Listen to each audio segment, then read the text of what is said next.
I went from broke to financially free in about 7 years. While there were some crazy things that happened, like living in an apartment that literally had bullet holes in the trash can and people shooting up drugs in our Airbnb, some crazy stuff happened. But looking back, it wasn't the big crazy things that have helped me build wealth and freedom. It was a bunch of boring, tiny habits that I just did for a long period of time, that even if you only pick a few of these, I think they'll really help out your finances as well, as long as you're okay with just being a little different. And my mom always said that I was a little different, so clearly I'm okay with it. Number 1 is to be selfish. I know that this kind of sounds awful, but hear me out. The moment that you get paid and money hits your account, you need to take that money and steal it so that you can have financial freedom. I've always loved this idea of like robbing for myself, tricking myself. I am naturally very addictive personality. I used to spend a lot of money on video games, going out to eat, clothes, you name it, I was spending money on it. And I realized that I was stealing from myself. It doesn't affect anybody else. It just screws up my own life. And I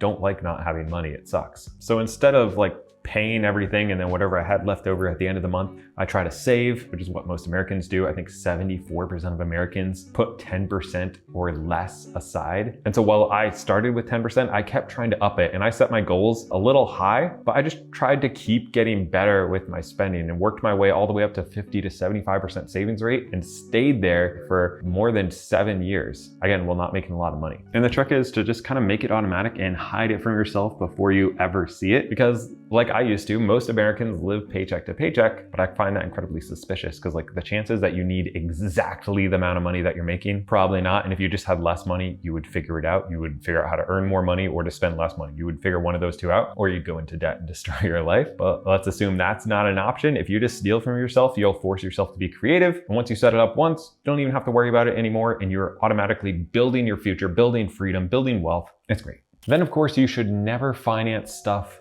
that loses value. While some of my friends were getting $500 or $700 a month car payments, I was driving a $5,000 Honda Civic that I paid cash for, and instead taking all that money that they were spending on cars and throwing it to my freedom fund. If you're looking for a boring and incredibly unsexy finance tip, drive an older car. It's literally one of your biggest expenses. As long as it works and is reliable, then that's really the important thing, and you don't need anything else. Most cars lose 60% of their value in the first 5 years. It's just one of the worst ways that you can burn your money imaginable, just to have like a fancier thing that gets you from over here to over here. If you need to get scared straight about this, calculate how many days a month you work to pay for your car payment and your insurance and all that type of stuff. I literally know people who work like 1 week a month in order to pay for the car that gets them to work. Incredibly dumb. Take the boring route, get an older, cheaper car that's reliable. Just go with that. Then of course we have the 1 month rule. This is again one of those boring changes that actually saved me a lot of money and really helped get that savings rate up. See, every time I want to buy something that is over $100, I either make myself wait 30 days or send a picture of it to my wife and ask if I can get it. She's too nice. I actually asked if I could get a Cybertruck, and she said it was fine. And I was like, I was looking for you to say no to this. Anyways, that is beside the point. Should I get a Cybertruck at 1 million subscribers? I don't know. Back to the point. If I want something that's over $100, I leave it in whatever cart that it's at. I click on it, I go right to the checkout, and then I don't buy it. And it turns out I totally forget about it about 30 days later. And that means that my life has not changed. Most things are like that. This is a way where I kind of get the thrill of like, oh, I almost got it. And then you just don't actually click buy. And it's a small little tip, but it really helps. Or you get somebody to just kind of slap you around and tell you that you're being an idiot, except for Meredith. She's too supportive. Actually, everybody should be saying thank you to Meredith, because literally without her saying, yeah, go ahead, do it, I never would have started this YouTube channel. So can we get some thank yous for Meredith? I'll show them to her. I don't impulse buy, mostly. This chart shows exactly what people impulse buy, and it represents 62% of supermarket sales. 62% is just like, oh, that's a cool shirt. Maybe I'll get, oh, I totally forgot that I need an 8th pair of shorts. Let me grab those. Oh, my 20th pair of shoes. I need that. Now, I will say that this does happen to me at the grocery store, so I have started to make lists so that I can't do it. But anyways, I don't impulse shop. It's incredibly boring because you're not just randomly getting stuff all the time and having fun doing that, but saves you a lot of money. Then, of course, we live in about half the house that we can afford. Back from the age of 22 till, how old am I? I think like 27, We lived for free and actually got paid to live where we did. We did house hacking. I've done videos on that. But just because you approve for a $300,000 house or a $500,000 house doesn't mean you should do that. Housing is generally your biggest expense. And if you can just live in a cheap place for longer, even just a couple more years, it can drastically change your entire financial future. Boring and unsexy, but one of the biggest things that you can do. Another thing that I did was actually figure out where the heck my money is going. Now, when I first started a business, I kind of thought I was on top of it until tax season came around and I got hit with my first giant bill. I had one account where all of my income, my payroll, my expenses, my taxes, everything was all just kind of jumbled together. And after like the first year, I realized it was a little bit of chaos, a lot bit actually. And if you're a small business owner, you might relate to that. And it felt like half the time I was just guessing what my income was, what my expenses were. It was like really getting out of hand. And that's when I realized I needed a system. I didn't need to just try harder. And if you're in that same boat, I want to tell you about the sponsor of this video, Relay. Relay is a no hidden fee business checking and money managing platform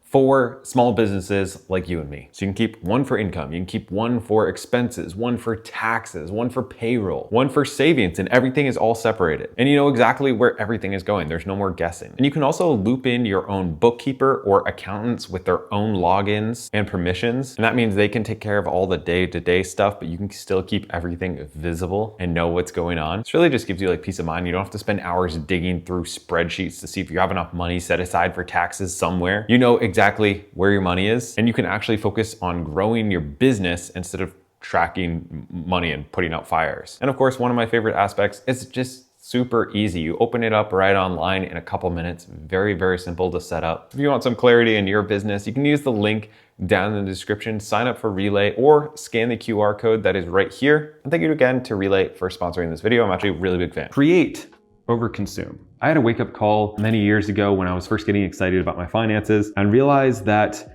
if I wanted to stop being broke, stop hating what I was doing every day, cleaning office buildings, doing like hard sales, which I hated being a real estate agent, I was really bad at it, then I would need to build something that I enjoyed doing. Then I would need to give up things that added nothing to my life. So it actually took many years, and I gave up video games. I gave up watching TV. I didn't watch TV shows. I was mostly off of social media. I gave up a lot of things that don't add value to my life. And I spent that time working extra side hustles, spending a lot of time learning, reading books, stuff like that. And I feel like if you want to better your finances, stop being broke, if you read 10 books on finances, you're gonna be so excited about it that you're gonna want to do it. Like you just brainwash yourself. Same thing, like if you binge watched a bunch of videos on this channel about finances, you're gonna see like, oh, this is a totally normal guy who like doesn't even have any skills, dropped out of high school. And if he did it, surely I can do something like that. That's exactly what I did. The average person watches about 6 hours of content per day, just like broken up in little pieces, sometimes hours at a time. So like you can trade that to like building a skill or earning more or whatever. Your life, again, if you scale out 10 months or 10 years,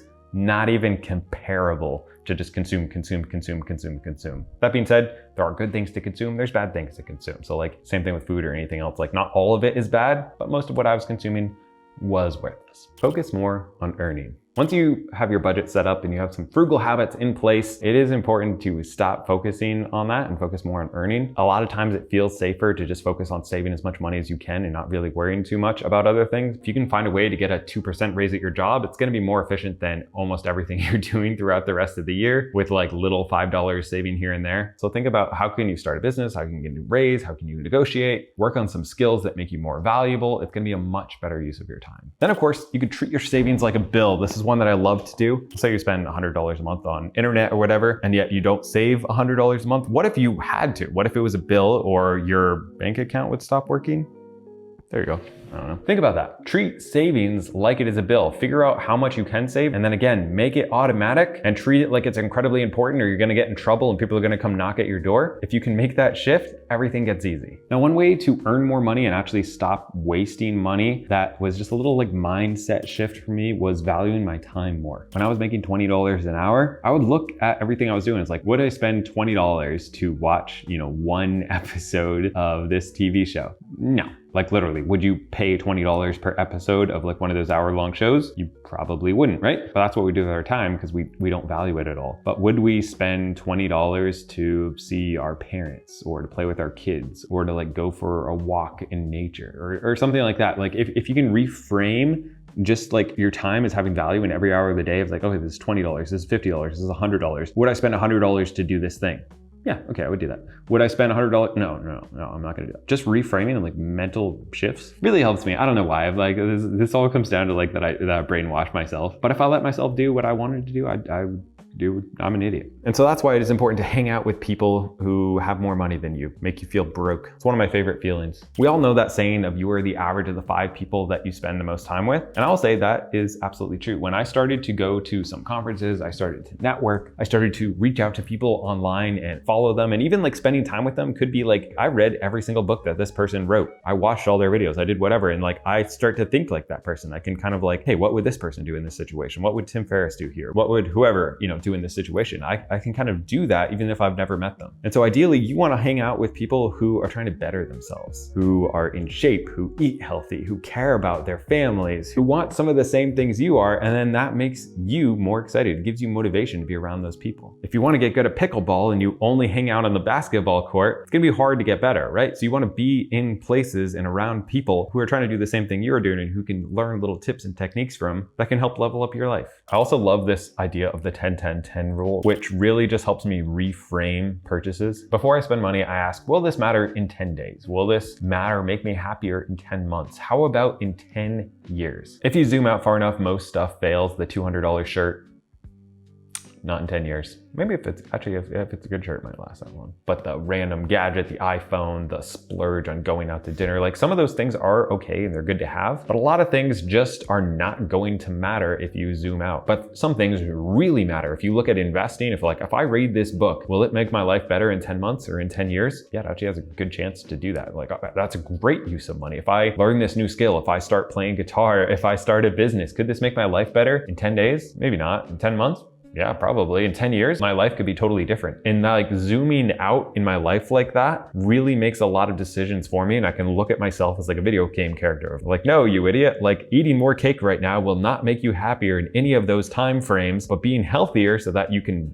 play with your kids and not have your knees hurt, that's gonna make the rest of your life better. Do that instead. And like just kind of control myself like a third person thing. What am I, Ryan Trahan? What's going on? I was just picturing Ryan Trahan for some reason, but I should try that. The next lesson is to be boring. I know this is on the nose a little bit, but it's also possibly the most important. I think like being consistent is the thing that helps most people reach financial freedom. Honestly, I've been talking to so many people who've reached financial freedom in their 20s and 30s, like probably a dozen in the past couple months. And almost every single one of them, they're like, yeah, I did this. And then I did it for like 4 years straight or 6 years straight or 10 years straight. And then I reached financial freedom. Like that was literally the only thing is like most people who don't have a lot of money, they either stay with something safe for too long or they keep trying things and then immediately bail or like try to get rich quick or like do whatever. They don't like do consistent thought out patterns for a long period of time. But everybody who reached freedom that I've talked to, including like myself, it was like, oh, I stayed at this 50% savings rate for like 7 years in a row. Oh, I invested that other 50% in these different areas for 7 years. Like it wasn't crazy stuff.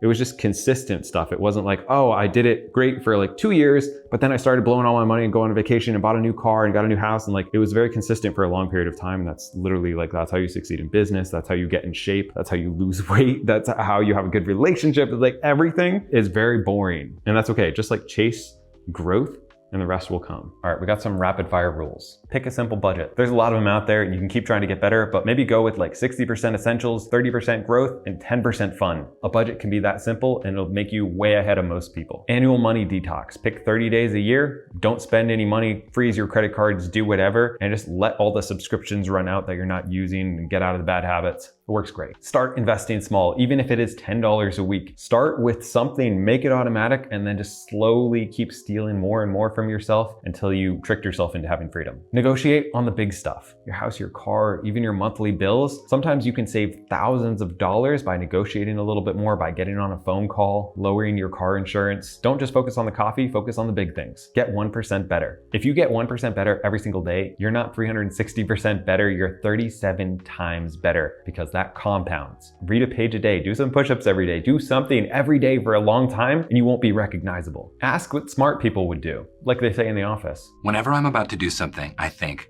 would an idiot do that? And if they would, I do not do that thing. Shout out Dwight. If you got some value out of this video, don't forget to subscribe so we can get that Cybertruck. It's actually a terrible goal, but you can subscribe anyways. You can also watch this video right here, which is incredible if you're interested in bettering your finances, because I don't know why actually. You should just watch it.